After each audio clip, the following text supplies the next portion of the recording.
Things did you do as a kid that you now realize is extremely weird? 1. I used to eat tissues as a kid. My mum found out one day and yelled at me to stop, as any sane parent would do. So I started eating them in secret, sneaking away with a tissue box to another room to eat a tissue or two. Until one day when I was about 5 years old I had to go to the hospital. I had no idea what was going on, all I knew was that I had trouble breathing through my nose. Before my operation I was in the hospital and I overheard one of the nurses say that they just needed to remove the excess tissue in my nose. Naturally I thought that the tissues I had eaten had started getting clogged up in my nose and I never ate a tissue again. I realized at 14 that it was muscle tissue in my nose and not the actual tissues I was eating. 2. When I was around 8 years old I liked the way clean towels tasted. Something I really enjoyed was putting a towel over a straw and drinking Kool-Aid through it. My mother wasn't a fan of having white towels covered with red spots, so she put a stop to it pretty quick. 3.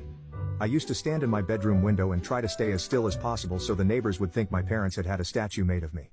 I would stand in different poses too, so they'd think there were multiple statues which my parents would rotate around the house. The way I saw it, only important people had statues built of them. I wanted the neighbors to know they lived near a pretty important guy. 4. Found a cat skull buried in the garden, pulled the teeth out and put them under my pillow for what I thought would be easy money. 5. In grade 1 we would sit in a group on the floor in front of the teacher while she read us stories. I would sit at the back of the group against the wall and pull my pants halfway down my butt. I liked feeling the cool ground wall against my bare butt. 6. I would add several drops of Tabasco to my unsweetened iced tea. I called it Asian tea despite knowing Tabasco and Lipton were in no way Asian. I also didn't like it very much but made myself drink it so that I could understand the Asian community better. Asian friends I have now are still baffled at the connection I tried to make. 7. I used to eat mechanical pencil lead.